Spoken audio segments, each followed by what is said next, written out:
because you got to make sure that one of them is plural and the other one is not plural. Otherwise, it gets a little bit weird and people don't really understand what we're doing over here. Exactly. My name is Rob Dauster, of course. That gentleman you see over there on the other side of the screen is the one and only Da'Sean Butler, former West Virginia All-American, current Dauster and Da'Sean co-host. I think that this is probably you're probably better known for this than you are for being an All-American at West Virginia, I would have to say, right? I mean, especially 10 years later, I think this is actually carrying me at the moment. All right, so this is the Beers and Ball live stream. Just as evidence right there. Pop it. Da'Sean. Yes. I'm going to let you do the honors on what you're drinking this week first. What do you got? What do you got for me? All right, so I was actually gifted about – you go to Kroger or whatever the case may be, or a supermarket wherever you guys live, and they have the 6-packs you can create. Well, a couple of my family, my wife's family members, decided for my birthday to get me an array of different kinds of beers because they were tired of me showing off my overseas beer. So most of the beer I have here today is American beer. So what do you got? Yeah, so I have a Leinenkugel. Yeah, this is my first time actually, so I'm excited. This is very different to say the least. Which beer? Leinenkugel's a brewery. What beer is it? Say it again. What's the beer name? Leinenkugel original beer. Oh, so it's just the regular one. All right. Leinenkugel was good. Nice little. Nice. I think that's Wisconsin, right? That's what I believe so. That's what I looked up right now. So I've been teasing this all day, man. I've been letting people know it's Hop Slam season. You know about Hop Slam? I have no idea. I know nothing. So, please. Bell's is a brewery from Comstock, Michigan, which like people in Michigan swear by is like the thing that if you're from Michigan, you go to school in Michigan, it's what everybody around there drinks, right? It's like the Michigan beer. And every winter, like late December, January, they release Hop Slam, which is it's a double IPA, what I was drinking last week, a nice dip up. Yeah. But you can only get it like 1 month out of the year. And it's very difficult to get if you live outside of the state of Michigan. Now, they've loosened that up a little bit, and it's a little bit easier for me to get here in Jersey. But it's always great when you walk in the beer store and you see the Hop Slam, man. There's nothing better. The best part about winter, the best part about the heart of college basketball season, Hop Slam season, baby. Let's go. All right.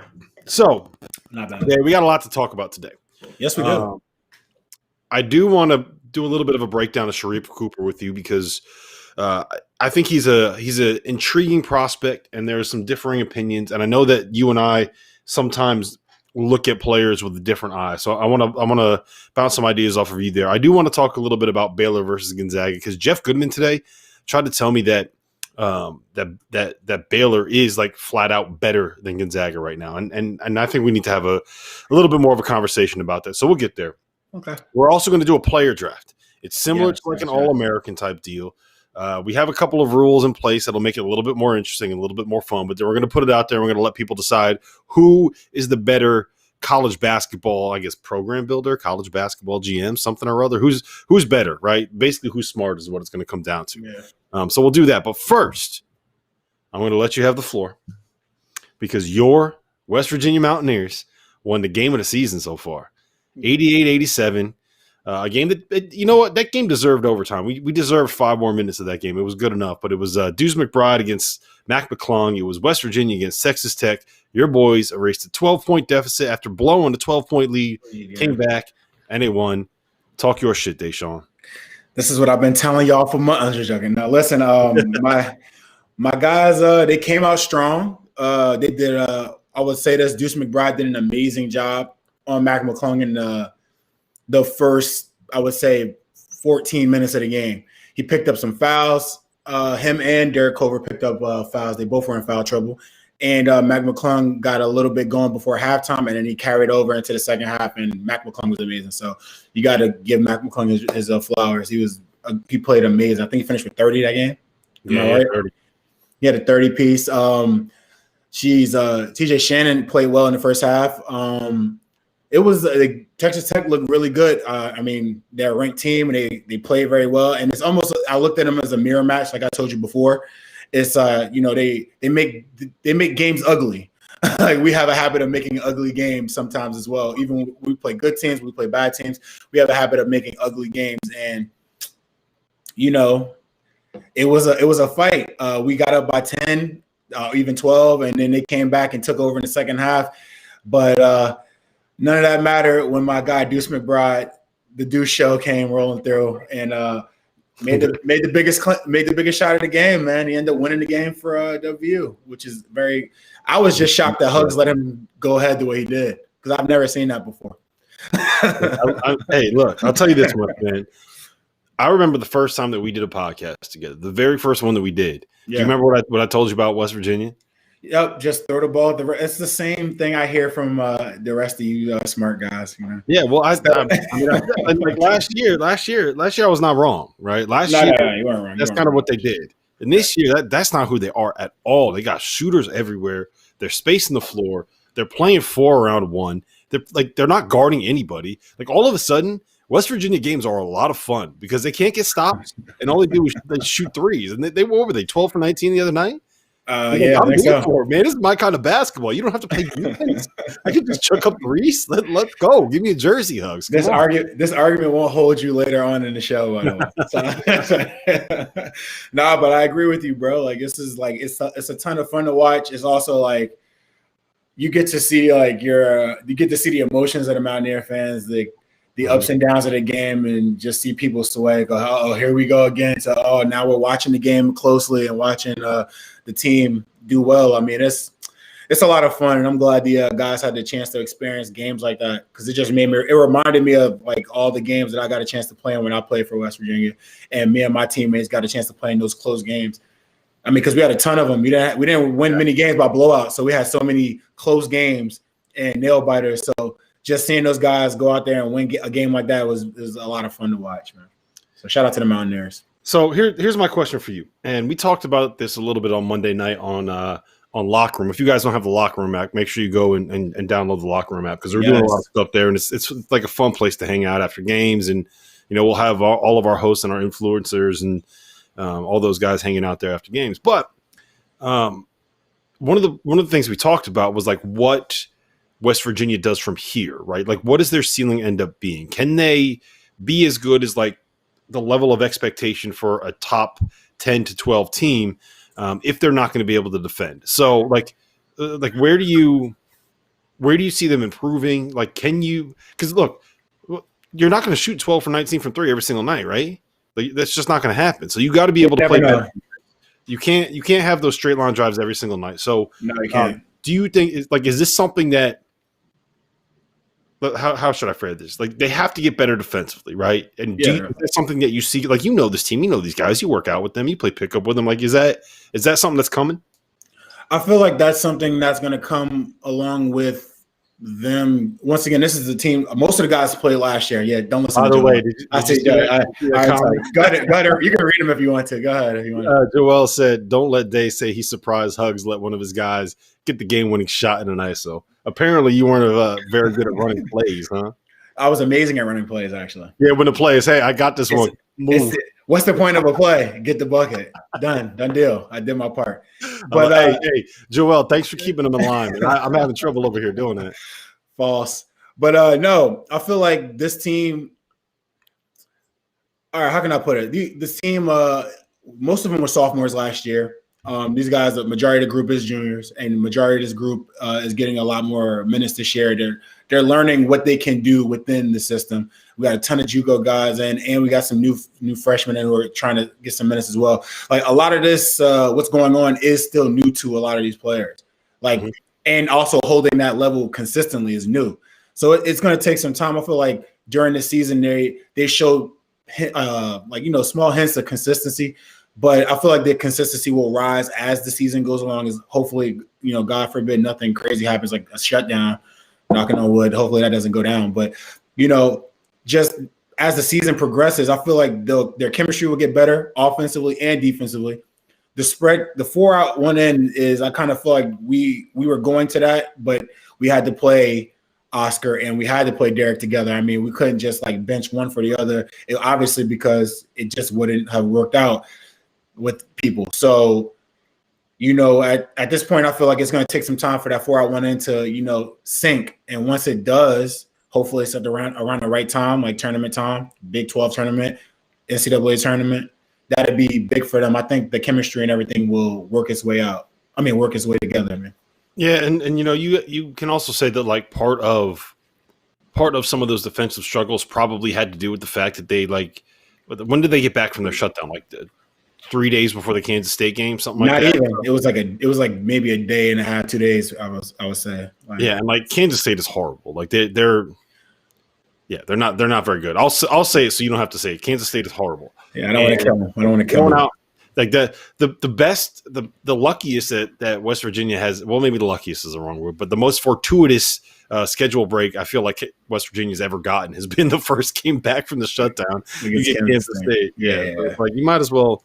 All right, yeah, okay, we got that one out of the way. And I kind of looked at that game like, all right, well, this team isn't as good as they're supposed to be, and we came out of a shutdown. I was looking at the Texas Tech game as more of the game to kind of get us going, more or less, knock the dust off of our cardio, our chemistry, things of that nature. Because we've just recently, I would say, the Kansas State game, we just started. We had a new starting lineup. We implemented 2 or 3 new guys into the starting lineup. So we have guys that weren't playing as much, now playing tons of minutes, and it takes time to get adjusted to. And it takes it is what it is. It's going to take a little bit for these guys to go out there and gel.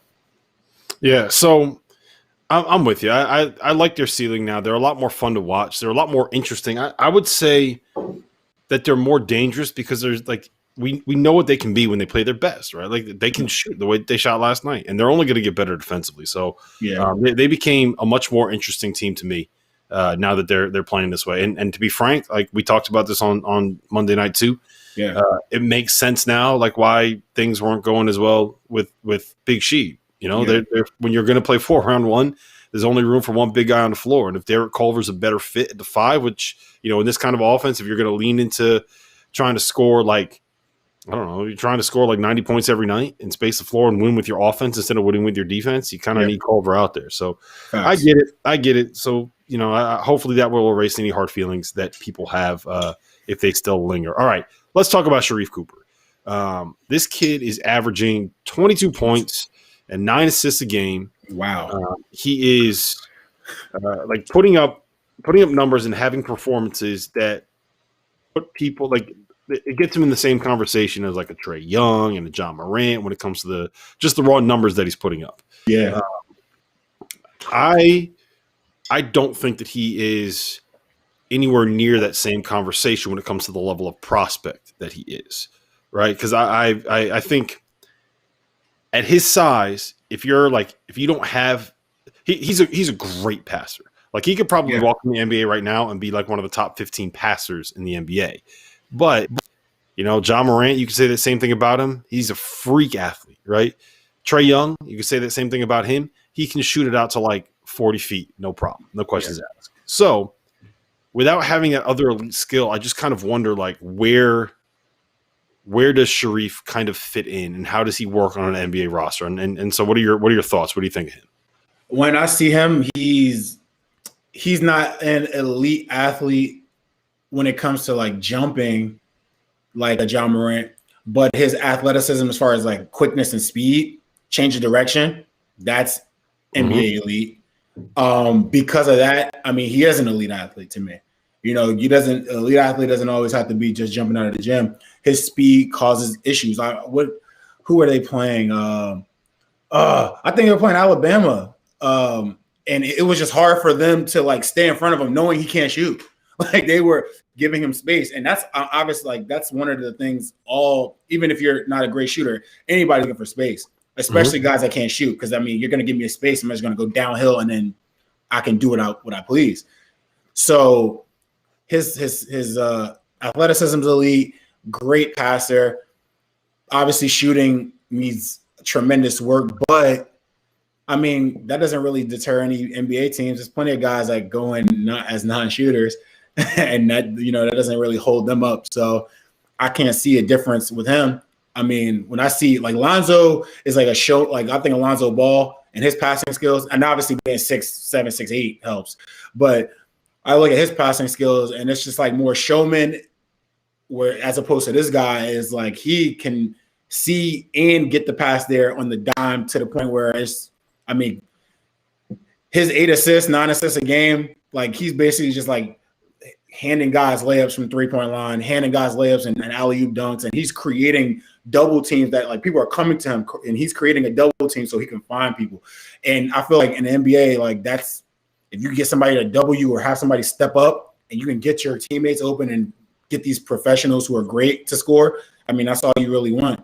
I mean, and I feel like he does that in a smaller setting. A bigger court to make it very difficult for him. I feel like I mean, the spacing in the NBA is going to be unbelievable to watch him play. And real quick, I want to give a shout out to Jack Greeley because he says he's a Michigan fan. Yeah, and he finds it hard to watch Michigan State, but he still watches them because he's watching them out of spite. He's watching them out of spite. I'm telling you, Michigan State fans are assholes, so he wants to be able to talk his shit. I love that. That's a rivalry. Yeah, it's fine. Man is out here watching out of spite, bro. That is shout out to Jack. Shout out to Jack Greeley, man. That's awesome. No, you're absolutely right in that, like the space in an NBA game and the way that the floor is going to be spread, like it's going to be so much fun to watch him at that level. But the thing that will separate him from just being a good passer to being someone that the way that I think about it is like this. Like I absolutely think he's an NBA player, right? I'm not saying that, but John Morant was the number 2 pick in a draft where people were like, well, should we take him over Zion? And that conversation actually happened, right? Then Trae Young was like traded for Luka Doncic, basically, wasn't he? Mm-hmm. And like that should tell you all you need to know about the way that Trae Young was viewed as a prospect. So when you look at those two compared to the way that people are looking at Sharife Cooper, I don't think that he's on that level. Like I think that both like John and Trae are going to end up being like top 10 point guards in the NBA for the next decade, probably, right? Possibly. I think Sharife, barring another elite skill, is going to like he's going to be good, but like he might just be like a second unit guy. He might be like a starter on maybe a lesser team because like the combination of not really being a defender with not really being a shooter, it just kind of limits what you can be and what you can provide and how you impact winning. And I know I'm saying all of that while like when he was the Missouri game was a perfect encapsulation of like what he provides to Auburn, because when he was out there, they were up by like 15 in the first half. Then he picked up 3 fouls and like he sat out the end of the first half and he comes back in like with 4 minutes into the second half and like they're down by 8. So it was like a 23-point difference when he came out with foul trouble, which was just ridiculous. And that should tell you all you need to know about Auburn and his impact on their team. And it's crazy, man. Like Auburn self-imposed a postseason ban for this year. They might be like the 3rd best team in the SEC. Like they legitimately are a team where it's like, okay, if they got in the tournament with Sharife Cooper, I would be like, okay, that's a team that's a threat to make the Final Four. And I'm not like, I don't think that's an exaggeration. No. Because when you have a player that good on a team, and I'm not going to say he's unguardable, but he causes mismatch problems. Kind of is like it's like almost you can't really stand when you surround him with shooters, with how good he is in ball screens, he puts so much pressure on a defense because you can't with a lot of guards at the college level, like you can feel comfortable doubling him or hedging hard or sending 2 guys with him because you can have the weak side corner tag the roller because for the most part, you don't really have to worry about that many 5s being able to pick and pop in college, right? Yeah. Some of them you do, but most of them, like if you're going to settle with a center shooting a 17-footer, you're probably okay with that for the most part, right? That's so you can tag up the weak side of the floor and make sure that for people that don't, tagging the roller means you have somebody over there helping on the roller to make sure that guy doesn't get a wide open dunk at the rim, right? Yeah. So you have someone tagging a roller, and you can leave the weak side corner open because there's probably like, I don't know, like maybe like 20 or 30 guards in the NBA that when they're double teamed can off a live dribble with one hand, whip a pass to the opposite corner. Sharife Cooper can do it right-handed and left-handed. Yeah, he's talented. It's ridiculous what he can do. So like he comes off those screens, you can't send 2 to him because he's going to find the open guy. You can't leave him by himself because once he gets like his man on his hip, then you're fucking done because he's just going to be able to get to the rim and either finish himself or dump it off to someone for a dunk. Like it's just he is so good in ball screens. I just worry about. I guess this is the way that I phrase it. I know how you can use him in ball screens in the NBA, right? And I think that would work. I don't know how he does all of the other stuff. that you have to do to be a point guard in the NBA. Does that make sense? I get it, but I'm curious, like what are some of those things that you're referring to as far as like in the NBA? Because I feel like him in the ball screen. His defense. That's my question about it. It might, and look, to be fair, it might be the kind of a thing where it's like he knows what he's going to have to do to carry this team offensively, and he's been kind of told by Bruce to be like, look, just if you don't risk a foul, like don't really work, like don't the Anthony Edwards, that kind of thing. So like it might be that. I don't think so. Like the difference between Anthony Edwards and Sharife Cooper is like Anthony Edwards has every physical tool that you could possibly want out of an off guard. Like long arms, strong, athletic as hell, right? And for him, it was just like an effort thing. Like with Sharife, like Sharife's listed at 6'1". But I think like if you cut his hair, like if you gave him a fade, like he'd be like 5'10", right? I saw Isaiah Thomas size when I first saw it, like, and I was looking at the television. I was like, yeah, he's really small. Yeah, so like I'm worried about that. The jump shot, like he's got to fix that. Like he's got this weird like lean back thing. Yeah, it's like it's a shot where you got a guy that doesn't have a great vertical, that is used to playing against players that are taller than him. So he's leaning back so he can try to get a little extra space. And like he's got to fix that. Like the whole thing with the jumper, like he's got the touch. He's shooting 84% from the free throw line. Like he's got the floater package, the layup pack. Like he can make shots, but you gotta fix that three. So it's the defense and it's the 3-point shooting that I'm like, well, okay, I got to see more before I complete it. But like, I mean, if you get him, I would probably take him somewhere like near the back end of the lottery, but like to like early 20s is where I'd put a range for him. Who needs a point guard immediately? Like, who needs a point guard immediately? Because I feel at this point, like if your team is in dire need of a point guard and you're just not happy with the production your team's getting, like it's no reason that they don't. I don't really see. I mean, if I compare him, like we're talking like Ayo DeSumo, Dimitri Trice, Jared Buck, like these guys are good. But I don't know, like they don't have the vision he has. Like they're good in their own right. Like they all can do things infinitely better than he can. Shooting is one of them, and defending is another one of those things as well. But yeah, for sure. But the way he does his as far as passing, being a point guard, just like running and leading the team and running work, that some of these older guys could learn a thing or two from him.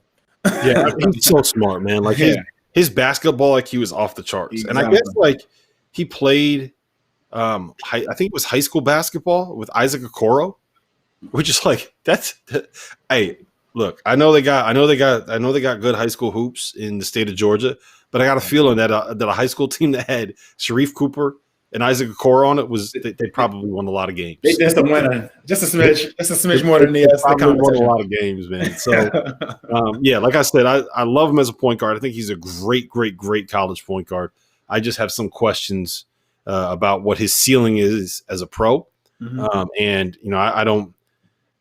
He's going to get compared to Trae Young, and he's going to get compared to John Morant, and he's going to get compared. I feel like that's a waste because of the numbers he's putting up, and I think that's a little bit unfair to the kid to put that level of expectation on him when there's like some very clear things that I think he needs to work on. But like again, he's gonna play a decade in the NBA. I just think it's going to be as more of probably a second unit point guard, if that makes sense. And that's not bad. So we will, however, get a very good sense of what he's going to be on Saturday. You know why, Da'Sean? You know what's happening on Saturday? Talk to me. We have Baylor facing off with Auburn in a matchup where we're going to see Sharife Cooper going up against Davion Mitchell and Jared Butler. And we are going to talk about Baylor, and we're going to talk about Baylor again and Gonzaga. I just want to tell you guys real quick that today's episode is presented by Front Office Sports, the leading publication covering the business of sports, Da'Sean. Here on the Beers and Ball live stream, we mostly discuss the action on the court. But if you want to know more about the multi-billion-dollar industry driving college basketball and college football, Front Office Sports is your go-to source. FOS College is a free weekly newsletter that cuts through the noise and brings you originally reported stories on the business behind college athletics, with an audience that includes everyone from Da'Sean Butler to Division I athletic directors.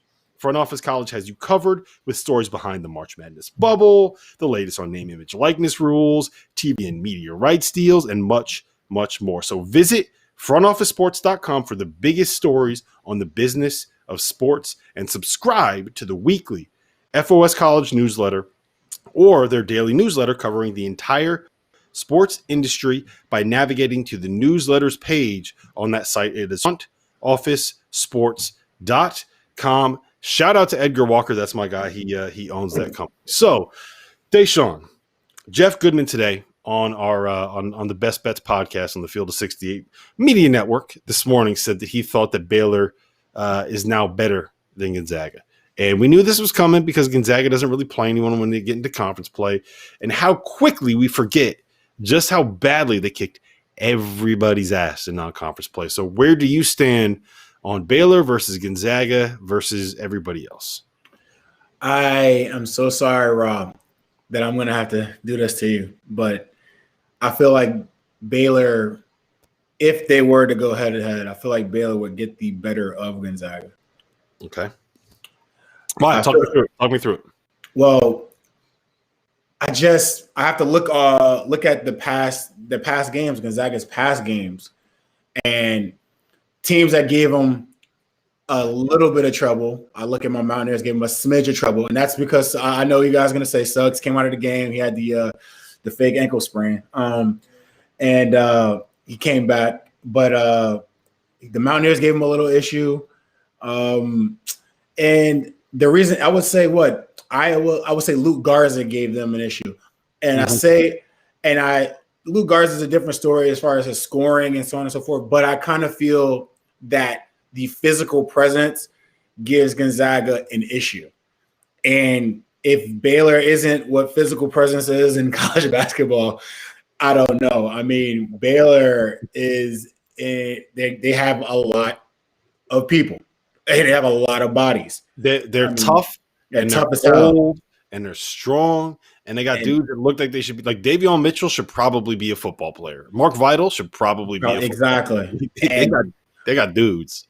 And honestly, like I look at the team's makeup and I compare. Like I look at the stats I saw them earlier, and you know what? I think Gonzaga was they rebounded better a little bit. But then I look at the competition they're playing, and I kind of feel like, well, Gonzaga has a bigger edge, obviously, in their conference, and Baylor has a big edge in their conference as well. But I feel like they're playing a little bit playing tougher competition, and to think that when Jared Butler doesn't have the ball and they can just give the ball to Maceo Teague or Davion Mitchell and have someone else run the show and have flag, like they got a lot. And as deep as Gonzaga is, I don't think they're as deep as Baylor, and they don't guard as well as Baylor. As much as Gonzaga Gonzaga gives up, I would say right around what Baylor, maybe even Baylor, they gave up like 84 points, like almost 80 points a game at one point in time. Baylor's averaging 87. They're shooting better from three. I mean, it's just like the eye test alone. I feel like Baylor, if they were to match up, would get the best of them. I think Gonzaga would be favored, right? Yeah. I think that Gonzaga would probably be like a 1 to 2 point favorite if they faced off. Like right now. I agree with you. Right I mean, they had a harder regular season, their schedule, their non-conference schedule is I would say way more difficult than Baylor's was. Yeah, so I think that they would probably be favored. I think that when Gonzaga plays their best, they are probably the better team. Like I think that if you're going to tell me we're going to get like the best Jalen Suggs, we're going to get the best Corey Kispert, we're going to get the best Drew Timme, we're going to get like Joel Ayayi and Andrew Nembhard playing really, really well. Anton Watson is going to come out and be the guy that can like make things happen, get rebounds, keep loose balls alive, be switchable, blah, blah, blah, all that stuff. Like I think that that Gonzaga has a higher ceiling. I think that Baylor has a higher floor in the sense that they're probably more likely to win a game if they play like shit and if they shoot like shit because they are so good offensively. But I think that Gonzaga is marginally better. But the big for me, it's those two and everybody else. I think it's very clear it's those two and everybody else. And I do think at this point that we can say that like both of them are probably like two of the top 8 to 10 teams that we've seen, at least since I've been doing this, since like 2008, 2009, right? And I think that these are probably two of the top 8 to 10 teams that I've seen in that period of time. It's just kind of like they're both awesome, right? They're a really good team. I'm not going to even. And I don't think there's anything wrong with saying that Baylor is better, but it's. I don't think that it's clear cut either way. Does that make sense? No, trust me, it's not a clear cut because Gonzaga is just. I wouldn't say just because they're a good offensive team like we just talked about, but they're defensive dominant and. Not Gonzaga being Baylor, and Gonzaga is offense dominant. Like that's just what they are. They can run, they can shoot threes, they do everything in between when it comes to the offensive game. And sometimes they can, if they're scoring well enough, they can relax on defense. They don't have to go balls to the wall. But Baylor is always balls to the wall on defense.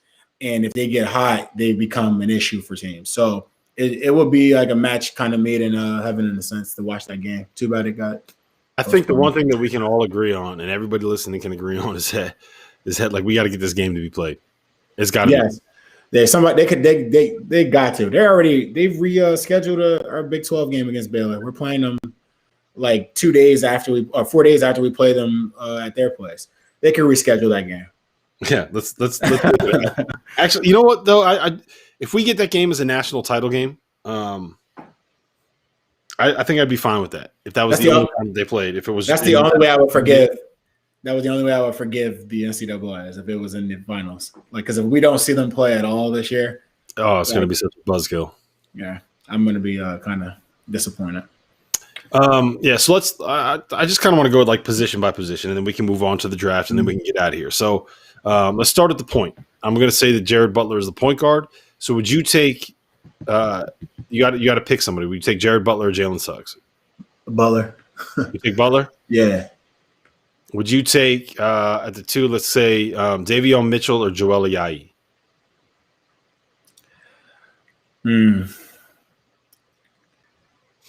I'd take Davion personally. I was about to say, I was like, Davion does more. Like I feel like he does more for their team. He can take over that's the beauty of Baylor. They just have two dudes that can they can run the show for their team. So yeah, honestly, I would probably take Jalen Suggs over Jared Butler, but that's like again, that's a coin. Like you're two, like that's two of the 5 best players in the country, right? Like, facts. Can't go wrong with either of them. Would you take Maceo Teague or I'm not going with Gonzaga starters, by the way. I'm going with their best 5. So would you take Maceo Teague or Andrew Nembhard? I'm gonna take Nembhard. Nembhard's tough, bro. Like I like his I like what he brings to their team. Like when Suggs is out, I mean, Ayayi's good, but Nembhard becomes a main ball handler for them a ton of the time, and he gives them somebody else that can make a play. Yeah, off the dribble. The value of Gonzaga so much is like that they can play 3 point guards at the same time. Yeah. And one of them can go out and get a triple double if he wants to. And Joel Ayayi. Yeah. Corey Kispert or Mark Vital? I'm sorry, bro. If I'm gonna go with the my heart of hearts, I got to go with Mark Vital. See, I would take Corey Kispert there. I think Corey Kispert is one of the 5 best players in America this year. Yeah, definitely. I agree with you. I just feel when push comes to shove in that basketball court, if as long as Higgins isn't reffing the game, I feel I'm just joking, Higgins. But I feel like Vital is just too physical, and he's going to be he'd guard him, and he would have to. And it's not like Mark Vital's this offensive wizard either, but he is. I would say that he's stronger than Corey Kispert, and I feel like he would get on the glass and just being able to like physically impose his will on Corey Kispert, I feel like would change a little bit. Yeah, what would actually be really interesting is that I would bet that Gonzaga would go with that lineup where they had Corey Kispert at the 4. And then what Mark Few's counter would be is playing Matthew Meyer at the 4. Yeah. And or maybe even Adam Flagler out there with the other 3 guards and go 4 guards with Mark Vital at the 5 and let Mark Vital try to go up against Drew Timme, which is like, yeah, you got 17 guards on the floor and all of them are like All-Americans. Like that'd be a lot of fun. That'd be a lot of fun to watch. Yeah. Drew Timme, you'd have him above. Would you have any of the Baylor centers anywhere near? Like I think Drew Timme's a win. He's a win. Yeah. So we're both kind of at like 2 obvious ones for Gonzaga, 2 obvious ones for Baylor, and then both of us are flip floppy and wishy-washy on one of them. So like that tells you all you need to know about how close this matchup is, right? Yeah, man. All right. I wish they play. I wish they would play, man.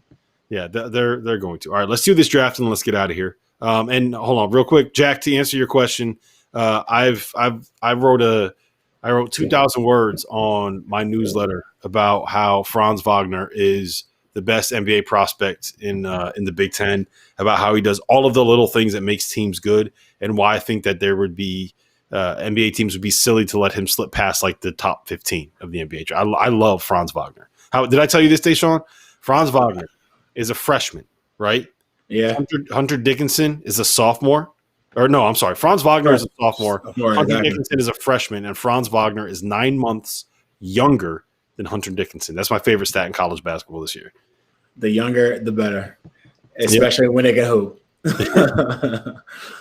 All right. Oh, okay. Let's do this draft. Do you want first pick or second pick? I'll take second pick. I'll let you. Right, and we're going 8. I hope you prepare for this because I prepare. I got a list of like 25 guys that I'm targeting. And so here's what we're gonna do, guys. We're gonna do a snake draft. Who's got the first pick again? Is it me or you? I'll let you have it because you decided how you created this. Yeah. All right. So I got the first pick. We're gonna do a snake draft. It's gonna be 8 players, 5 starters, 3 bench, and then we're gonna both pick a coach that we want to run a program. And it's college based, right? Like we're picking a team to play a college basketball season, and we're going to put it out on Twitter. We're going to put it out on Instagram, and we're going to see who is the best college basketball GM, I guess. I don't know, something like that. So the one caveat is we're both only allowed to take 1 player from each team. So like I can't take Jared Butler and Davion Mitchell, right? And Da'Sean can't take Jalen Suggs and Drew Timme. So you have to be able to pick 1 player from each team. So it makes the decisions a little harder and a little bit more difficult. So with the first pick, made the Ursa MJ fade away. Cade Cunningham. That was a smart pick, sir. I'm gonna hold on. I'm gonna write this down because we have been drinking. So yes. I don't want you to forget that. We remember. All right, go ahead. All right, so you have Cade Cunningham. I am going with Luka Garza. Now, Luka? Right. Yeah, we need inside presence, scoring. All right, you got the next one. It goes 1, then 2, 2, 2, 2. All right, cool. My next pick is going to be Zaire Williams. Wow. He's going to be my 3. That was I wasn't expecting that one. All right. No worries. Now I got 2 picks, right? Yes, you do. All right, my next pick. I'm trying to think like, so you got bigs, right? So I don't have to worry about the bigs. So I'm going to go with,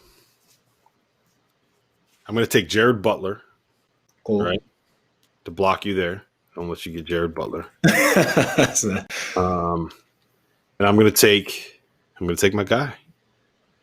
I'm going to take Corey Kispert. All right, cool. Thank you. I was about to say, I thought you were going to go for my guy. So let me move some people here. So it's on me. So I had Luka and I have Zaire at the 3. I'm going with Sandro Mamu Kalashvili. I love his game, bro. And I feel like having a big 4 who can pass, dribble, and just do everything makes our team a little bit more dynamic. And with my next pick, because I have these 2 bigs down there who can pass and get buckets, I am going to get John Petty Jr. And have him as my starting 2. All right, Memu was someone I was targeting. I didn't think you were going to go after him. That's what happens when you think, Rob. That's what happens when you think. That's frustrating. Hate to see that happen to such a good guy. The joke's coming out already. If I was able to draft Jalen Suggs right now, I would, just to block you to make sure you did not have any point guards. But I cannot take Suggs because I already got the homie Corey Kispert. Yeah, I'm gonna wait. I would have taken Herb Jones right here if you did not take John Petty. But since you took John Petty, Herb Jones is going to be my last draft pick, so I could wait on that one. I got him in a tuck. Got him in a tuck. Yeah. All right, I'm gonna go with Evan Mobley. Oh, thanks. Evan Mobley played a 5 for me. Okay. And I'm going. Oh, this is tough. All right, I'm going with James Bouknight. Oh, is he eligible? Yeah. Is he? I thought he was hurt. I'm sorry. He's got a boo-boo on his elbow. All right. All right. Cool. He's going to be fine. He'll be there for the game coming up this week. Oh yeah. He'll be. Right, cool.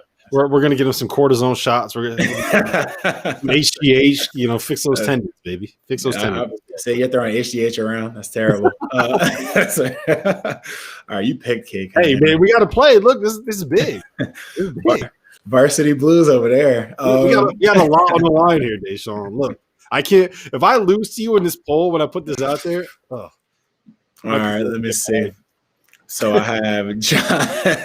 I got John Petty. I got Zaire at the 3. I got Sandro at the 4. I got Luka at the 5. So I need to round off my point guard position.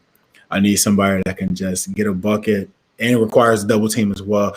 Let's go with You know what? Let's go with Ayo Dosunmu. I like Ayo with great guys around him. Ayo is great. And my next pick is going to be Jay Huff at the center. Jay Huff, look at because I need some shot blocking and stretch the floor, man. I mean, Jay Huff can do those things for my team. That's what I need. You love those big guys. I love big guys that can shoot, man. It just makes the game so much easier. All right, so I got Cade, Jared Butler, Corey Kispert, Evan Mobley, James Bouknight. I need to start. I need some bodies up front. All right, I need one more shooter, and I need some more bodies too. So here's what I'm going to do. I'm going to go. I took an L just now. I just saw something. Oh, go ahead. My bad. I'm sorry. I know who you were going to go with, and I'm going to take him right now. I'm going to go with Jeremiah Robinson Earl. He was on my list, and I just scrolled by him by accident. Yeah, I know. As soon as you said that, I knew because you love that dude. So I love him. Go with Jeremiah Robinson Earl. And so I need one more. Give me one more. I got to find one more shooter. All right, who am I going with as a shooter here? All right, here's what we're gonna do. I'm gonna go with the homie Chris Duarte from Oregon, and here's a stat for you. Let me see if I can bring this up real quick. But so this dude, do you know how old he is? By the way, no, he's like 24. Jesus, he'll be 24 at the NBA draft. So I'm making sure I got some old guys here. I'm going with Sam Young. You couldn't just get a regular old guy. You just had to go for the Sam. Did you play against Sam Young? Yeah. Right on that pump fake? Yeah, every time. And we watched it in film the next day, and I got MF'd every time too. It's funny, man. So he was 24 when he graduated, right? Something like that. He looked like he was 44. Oh yeah, guaranteed. Him and Greg Oden both looked like they were grandfathers when they were seniors in college. When it was time. All right, so Chris Duarte, how about this? Going back to the 1992-1993 season, Chris Duarte is the only Division I basketball player that has averaged 18 points, 4.5 boards, 2.5 steals, 2 assists, 1 block, and shot 45% from 3. That's actually freaking pretty impressive. That dude is a stud, okay? Even at 30, it's impressive. At 30 years old, that's impressive, bro. I don't care who he is. That's pretty damn good, though. All right, you got 2 more picks. All right, so I have my point guard. I have my shooting guard, I have my small forward, power forward, and I have 2 centers. I got 2 more picks, correct? Yeah. Your last 2 picks. Let me go with, of course, Deuce McBride and Greg Brown. Shocker. You went with Deuce. Shocker. Greg Brown. I mean, we need somebody to make a clutch shot toward the end of the game. I mean, this is what, and not to mention Deuce is I look at Deuce as a combo guard, so him being able to play some 2 and some 3 will help my team out tremendously. I mean, some 2 and some 1, help my team out a lot, man. So all right. yeah. And obviously, my last pick was Herb Jones. I teased that already. All right, since I had the first pick, you missed a big one too. Too late. Who's that? I'm not gonna tell you until you're finished. No, I took Herb Jones. All right, cool. What about Ron Harper? I was gonna take Ron Harper instead of Zaire, but I like Zaire. I thought about him, but I have a certain style that I want to play, and we're gonna get after we pick. Like I played this out, man. I thought this thing all the way through. I see what you're doing. Go ahead, talk to me. Who's your? No, you get first dibs on picking the coach. I hope you don't pick mine. I just picked the last 2 picks. Yeah, but I had the first pick of the draft, and then I took Herb Jones and ended. Oh yeah, that's right. You ended it. Yeah. So who I have coaching this phenomenal team is Roy Williams. You bigs. I knew it. As soon as you went with Mamu and J Huff, I was like, yeah, he's going with Roy. I'm going with Roy Williams. I want Io to run the point. I need that speed in transition, and I need Zaire to run with him. I need John Petty to run the floor and just stop at the 3-point line. I need if Luka can get down there at the last second, that's fine. Because then when he gets down at the last second, we're going high-low, and Sandro can get that pass there, and Sandro can post up as well. And Luka's been known to pass the ball, so I feel like you have the high-low, you have the transition, you got 3-point shooting between all perimeters. I mean, and you got mismatch size too with the guards. Man, you got a really good Roy Williams team. Hey man, playing that up like I knew it. So I'm going with the homie Nate Oates. Oh my! At Alabama. You know why? It's gonna be a rain-a-thon over there. Look at who I picked. Everyone can either pass, play on the perimeter, or make threes. I got all shooters, all guys that can get out and play in transition. I got multiple point guards. My wings can pass. My bigs can pass. Everybody can shoot. Everybody's athletic. Like I thought this thing out, man. So it's going to be very contrasting styles where everything that Roy Williams wants is going to be in the paint, and everything that Nate Oates wants is going to be from beyond the 3-point line. So that was fun, man. That was fun. I had a blast just picking these groups. I just knew somehow you were going to try to get Sandro, and I was like, no, he has to be my second pick. he has to be in that second group, bro. I wanted him. I was going to go with him in the round after Corey Kispert. I was going to go with Mobley and Sandro. I mean, I'm going to try to get him there. I thought you were going to let Mobley fall. I was going to pick Mobley after. I was so the second group. Like I was really torn. Did you want Butler? I figured you wanted Butler because that's your guy. Butler was on there. He was on my list. I was fighting between Butler and Dosunmu, just figuring out who would be better for Roy. And then I just thought, I was like, you know what? Io is going to run. And Jarrett can shoot the ball. He'd be great in a half-court scenario. But I won't need Io in the half-court at that point. If he can't get the transition basket or find somebody really quick, we just run our offensive set. Get the ball to Luka and then Sandro, and then or a kick out to Petty, man, and just knock some jump shots. I mean, you definitely have the perfect like Roy Williams team that you draft. Like honestly though, like I cannot think of a better point guard in college basketball this year for a Roy Williams system than Io. Yeah, man. Think about what they've had. Guys that are athletic, that love to run, that want to get downhill, that want to get to the rim, that can make a play when they do. Right? Yeah, man. And not to mention Zaire. I had him just in case I need somebody to get a bucket somewhere off the dribble somewhere. Name in the Justin Jackson, Harrison Barnes role. Yeah, exactly. And Luka playing in a Roy Williams system. Whew, buddy. Talk about food. He's eating. He's eating, bro. He basically is Tyler Hansbrough just with like bushier eyebrows. That's what Luka Garza is. And tremendous touch. His shot looks better. So, but Tyler was a beast. I don't know if it looks better. but it makes me feel better when he shoots it. Yeah, it goes in way more. Like Tyler, I don't know if I'd say that Luka's shot looks good. Like he's kind of got that like fling thing going on where it's like, what are you doing? But then he comes out here, he's like catching and shooting. He's like 120 into threes off of screens. And it's like 270. What are you doing, bro? My God, man. Yeah, good for him. Yeah. Good for him. All right, Da'Sean, this was fun, man. Very much so. The Beers and Ball live stream is becoming one of my favorite parts of the week. Maybe next time we can throw some shotguns in there as well. Have somebody get iced. Like get a little crazy with it. All right, man. We will catch you guys again on Sunday night. We're going to do the Monday Overreactions podcast. So until then,